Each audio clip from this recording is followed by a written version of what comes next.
Je te préviens, cette vidéo elle a absolument pas vocation à faire polémique, à être politisée, à avoir un quelconque discours politique ou de...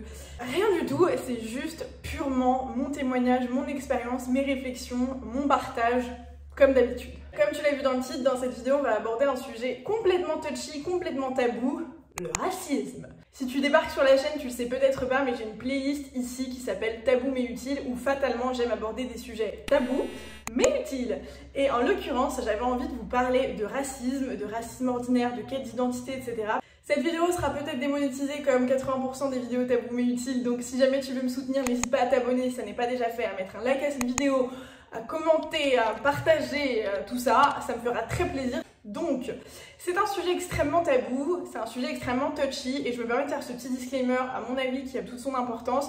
Dans cette vidéo, je te partage mon expérience, mes émotions à moi. Genre l'idée c'est pas de comparer ou de donner une échelle de gravité ou de faire culpabiliser ou de faire pleurer ou de susciter la haine ou quoi que ce soit, pas du tout, vous verrez, c'est presque plutôt l'inverse. J'ai vraiment envie de donner à ce sujet une dimension presque bienveillante, presque de good vibes pour essayer de vous amener à réfléchir. On peut toutes et tous, à des moments, pour des raisons différentes, être victime de racisme et on peut aussi tous et toutes être la source de racisme envers quelqu'un d'autre. Je pense, et dites-moi dans les commentaires que je me trompe pas en disant qu'on a tous vécu ces situations et que peut-être que sur le moment on se rendait pas forcément compte que c'était une forme de racisme et que c'était grave et qu'il fallait pas dire ce genre de choses parce que ça pouvait être offusquant. C'était soit quelque chose que nous on a dit à quelqu'un d'autre, soit quelque chose qu'on a reçu et qu'on a mal perçu.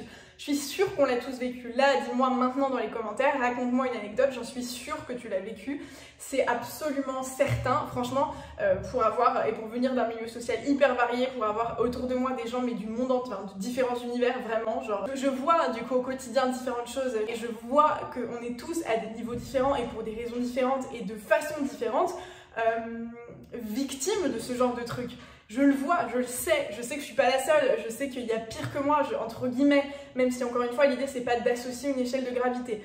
Mais c'est factuel, on est tous victimes. Donc dis-moi là maintenant si tu penses à un truc, soit que toi tu as fait vivre, soit que toi tu as vécu, que tu vis au quotidien. Je suis sûre qu'il y a une anecdote dans laquelle peut-être qu'on va se retrouver, peut-être qu'on l'a vécu, peut-être qu'en te lisant je vais me dire mais j'avoue ça j'y avais pas pensé, mais même moi je le vis. Et en vrai ça me fait chier. Donc n'hésite pas là tout de suite à prendre ton petit clavier, à écrire cette petite merde douce. C'est juste du full partage pour essayer de s'ouvrir l'esprit justement et d'essayer de s'élever un petit peu pour ne plus avoir à vivre ou à faire vivre ce genre de truc. Et même moi par exemple qui tend à combattre un peu ces sujets etc, je me rends compte que parfois dans mes jugements de valeur, dans mes a priori etc, dans mes stéréotypes, je peux faire preuve de racisme et je pense qu'il faut l'admettre. Et c'est aussi ce que j'ai envie de vous montrer dans cette vidéo et c'est là où j'ai envie d'ouvrir un petit peu la discussion, le débat et d'ouvrir vos chakras. C'est que parfois il suffit de se remettre en question sur des petits trucs pour prendre conscience du mal que nous aussi on peut faire et dans quelle mesure justement on peut essayer de se combattre soi-même pour faire de ce monde un monde meilleur. Voilà. Pour me présenter rapidement, si jamais vous ne me connaissez pas, bonjour, Karine, 26 ans, je suis parisienne de base, j'ai vécu à différents endroits sur Terre, j'ai vécu à Bordeaux, j'ai vécu en Californie, j'ai vécu en Australie un peu trop rapidement puisque le Covid m'a ramené direct à la maison. Et là, depuis quelques mois, je suis en Tunisie, on a eu un petit bébé avec mon mec et on avait envie de prendre l'air, de prendre le large, lui est à moitié tunisien. Rentrons dans le vif du sujet, je suis française, née en France, de nationalité française, je me sens française. J'aime la France, j'aime passer du temps en France, je trouve qu'on a un très beau pays, j'aime Paris, je fais partie de ces rares gens qui aiment Paris, oui. C'est pas parce que je ne vis pas à Paris ou que je ne vis plus ou que je bouge un peu souvent et que j'aime bouger que je n'aime pas la France, ça aussi c'est un sujet. Bref, je suis donc française, d'origine portugaise de ma maman et marocaine de mon papa, donc un vrai bébé de la Méditerranée et mon fils c'est encore plus un joyeux bordel, il est français, d'origine donc portugaise, marocaine, espagnole et tunisienne. Et pourquoi j'ai envie de faire cette vidéo? En fait, je rentre d'un voyage en Corse que je vous ai partagé sur Instagram, je vous mets mon compte Instagram juste ici, et vous m'avez, lors d'une foire aux questions, demandé ce que je pensais de la Corse et ce que j'avais apprécié ou pas ce séjour. Je vous ai répondu assez franchement, j'ai adoré, j'ai trouvé des paysages incroyables, vraiment parmi les plus beaux que j'ai pu voir dans ma vie. C'était assez bluffant. Parfois, je me suis sentie un petit peu malvenue, en tout cas pas la bienvenue du coup, selon les endroits où j'allais. Et c'est là où intervient la notion de racisme dont moi je sais faire preuve, que je le veuille ou non, parce que j'allais dire, ouais, j'avais un peu de stéréotypes, j'avais un peu d'a priori. Et là, je me suis dit, meuf, tu peux pas écrire ça, c'est clairement du racisme envers les Corses, et si t'as des Corses qui te suivent, c'est pas ouf, moi j'aimerais pas qu'on me dise ça, tu vois. Donc là, je me suis rendu compte que moi, j'avais vécu des trucs, mais que j'étais capable aussi, en fait, d'en faire vivre aux autres, même si c'est pas forcément malveillant. Et donc oui, en Corse, même si 80% des gens que j'ai croisés étaient très chouettes, on a vécu dans un gîte, donc chez l'habitant entre guillemets, enfin on avait notre location à nous, mais c'était dans le cadre d'un gîte. Il a été, la personne qui nous a accueillis était de folie, hyper chaleureuse, hyper accueillante, super sympa.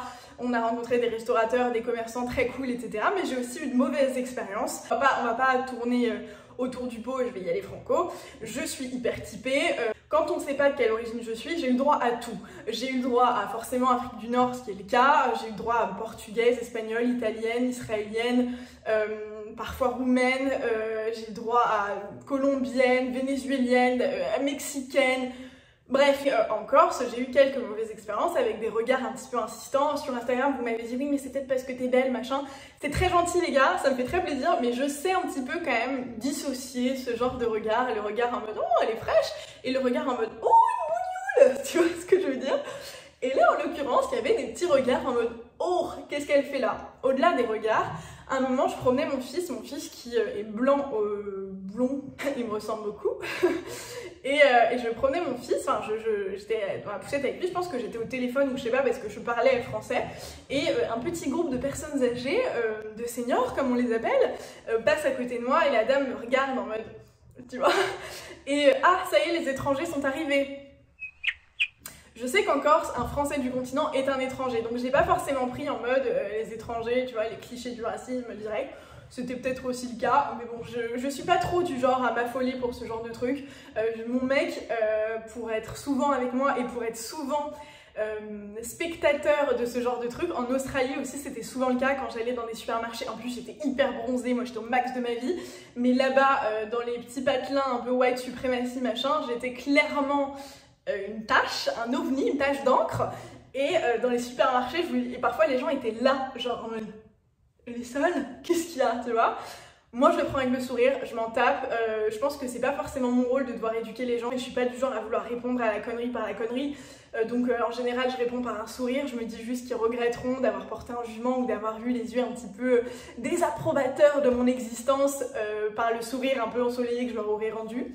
C'est comme ça que je vois les choses, mais j'avoue que parfois ça fait un petit peu mal au cœur, surtout quand mon mec me le fait remarquer parce que du coup lui le voit, parfois volontairement je fais pas gaffe et lui souvent me dit mais attends mais je vais lui casser la gueule, genre pourquoi il te regarde comme ça ou pourquoi elle te regarde comme ça ou machin. Tu sens quand même ce regard, tu sais saisir les nuances, tu sais saisir les gens qui n'ont pas envie que tu sois là, etc. Et je le sais.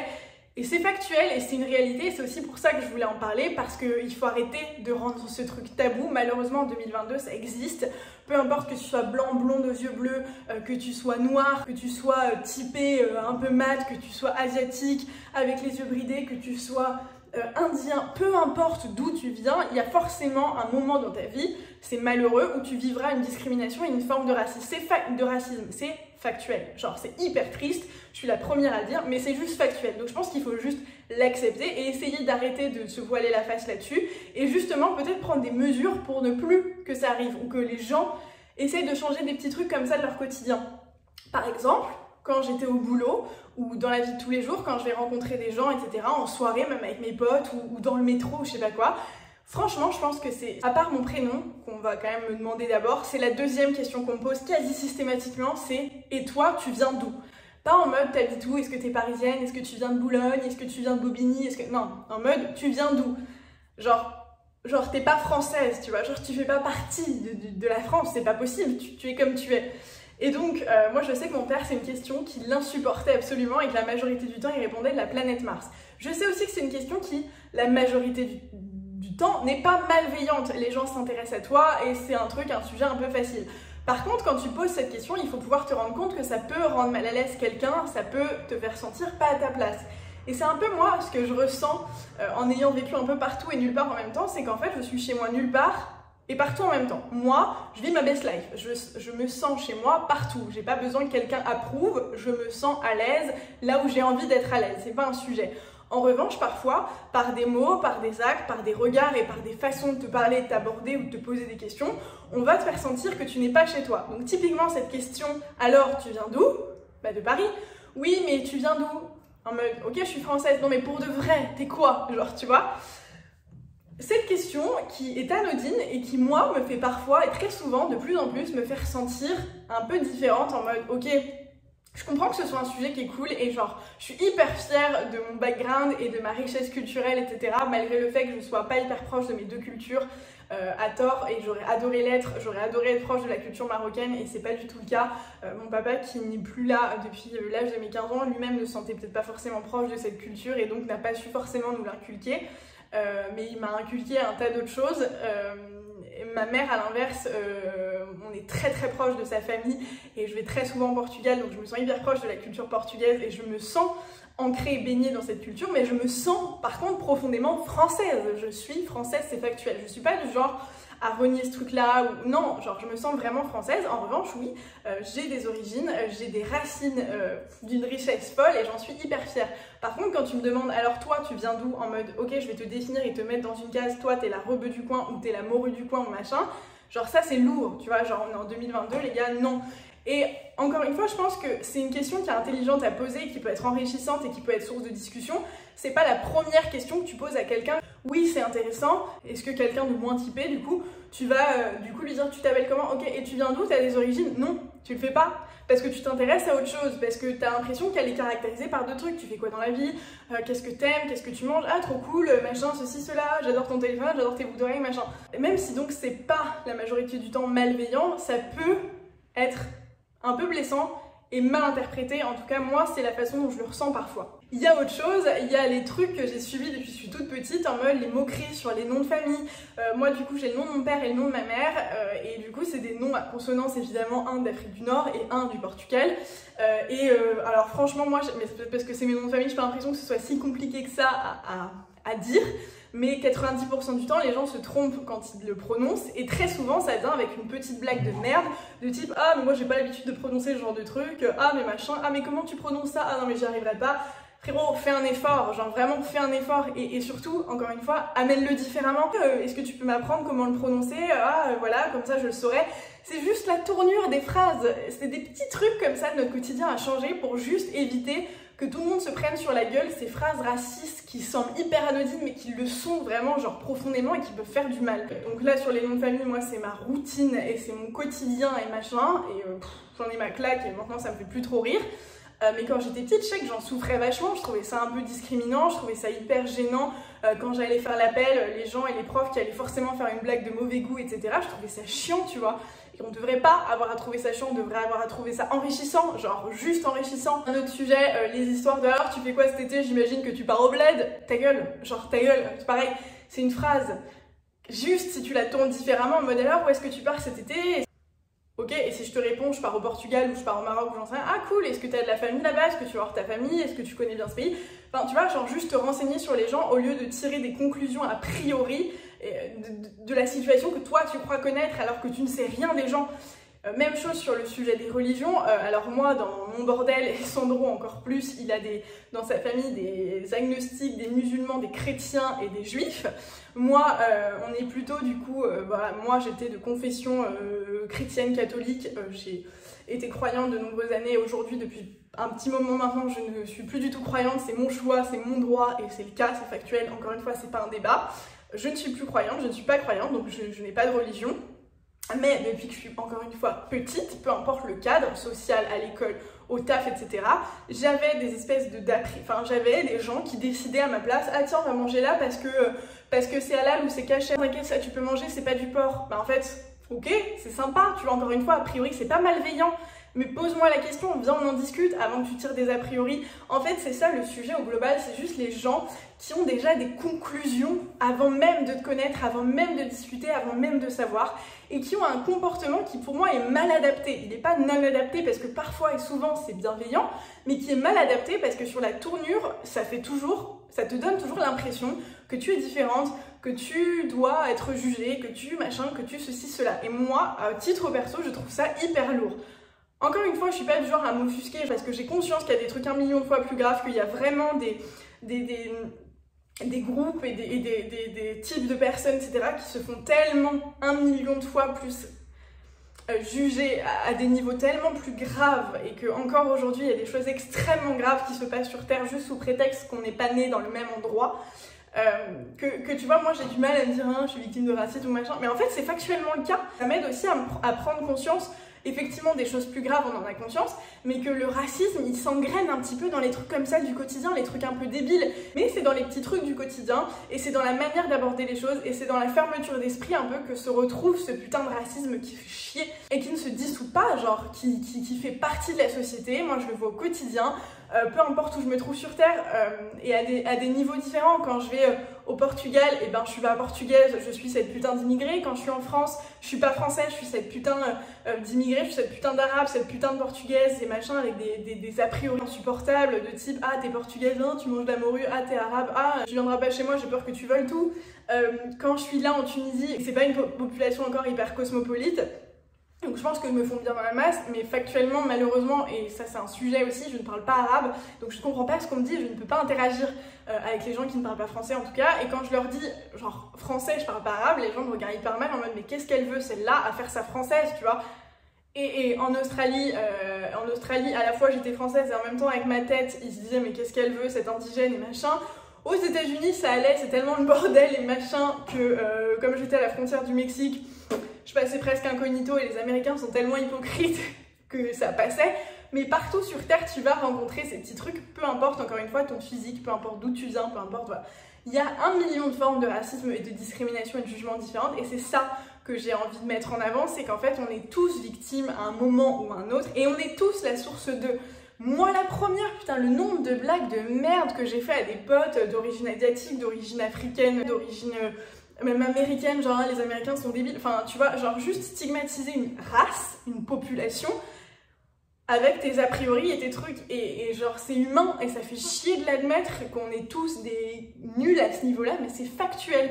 Et du coup moi ça m'amène quand même à vachement réfléchir, et le fait de me rendre compte que je le subis et le fait de l'admettre et de me dire en fait oui ça me fait chier, et ben depuis genre je tourne ma langue 1 million de fois dans ma bouche avant de l'ouvrir et avant de faire une blague de merde qui pour moi n'est pas malveillante, c'est vraiment en mode humour noir machin, mais qui en fait pourrait très bien faire mal au cœur à quelqu'un en face de moi. Je pense qu'on devrait tous essayer de raisonner comme ça en se mettant en fait tout simplement à la place de la personne en face. Je m'attaque même pas au racisme dur, tu vois, genre qui est vraiment ancré dans ta peau, qui te fait faire des actes violents, ça ces personnes-là, il y a tout un truc à revoir dans leur psychologie, il y a un problème psychiatrique, il y a un dysfonctionnement, il y a un truc, tu vois.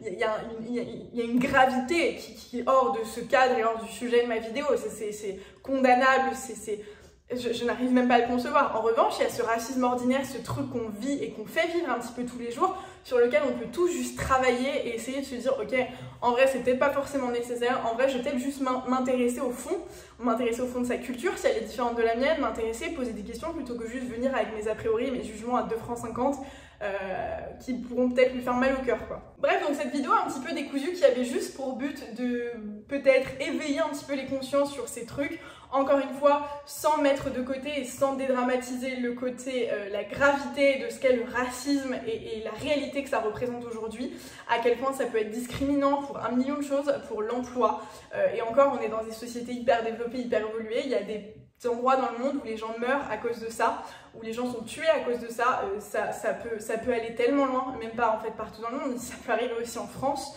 des violences physiques, des violences verbales, etc. C'est absolument anormal. À la base, moi c'est ce que j'aime dire, je pense qu'on vient...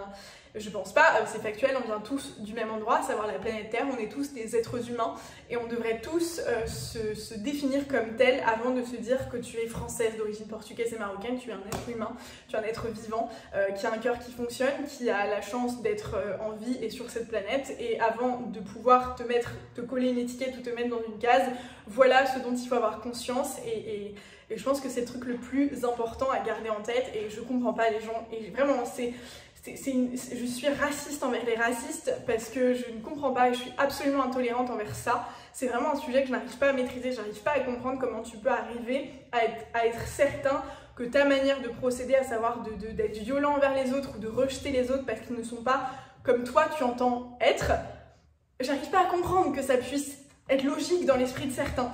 Mais je me rends compte aussi que en fait ça peut faire un petit effet boule de neige, ça peut se construire à travers des petits actes anodins du quotidien, des petites réflexions, des petits gestes, des petits regards, des petits stéréotypes, Et en fait, ça peut arriver à un drama. Donc l'idée de cette vidéo, c'est juste d'éveiller vos consciences là-dessus pour peut-être vous amener à discuter, peut-être vous amener à changer 2-3 trucs dans votre quotidien, peut-être prendre conscience que ce que vous vivez parfois est absolument pas normal et savoir l'exprimer, savoir le dire, savoir dire aux gens qui vous entourent, ça, ce que tu m'as dit, ça me fait me sentir mal. Donc si j'ai pu réussir sur une seule personne à éveiller ce petit truc et à mettre la petite graine, je serai aux anges. N'hésitez pas à me donner votre avis sur cette vidéo. À chaque fois, c'est un petit peu compliqué pour moi d'aborder ces sujets tabous mais utiles parce que je sais pas comment ils vont être perçus. Encore une fois, c'est l'usage et c'est le principe de parler de sujets tabous, c'est que c'est des sujets qui portent à débat. Moi je pense que les débats sont tous bons à partir du moment où ils sont faits de manière respectueuse et intelligente, donc n'hésitez pas à débattre dans les commentaires, encore une fois de manière respectueuse. De toute façon, si c'est pas le cas, ce sera supprimé, même pas ton temps. N'hésitez pas à partager vos opinions, à partager vos expériences et à peut-être partager cette vidéo, à la suite de cette vidéo, partager avec vos proches, échanger sur le sujet.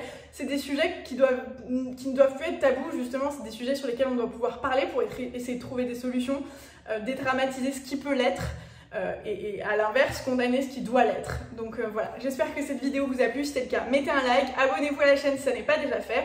N'hésite pas aussi à me dire dans les commentaires si tu as une idée, un sujet que tu aimerais que j'aborde pour le prochain épisode Tabou mais utile. Je me ferai un plaisir de lire vos demandes et d'y travailler. Je vous laisse, je vous fais plein de gros bisous et je vous retrouve dans une prochaine vidéo. Ciao!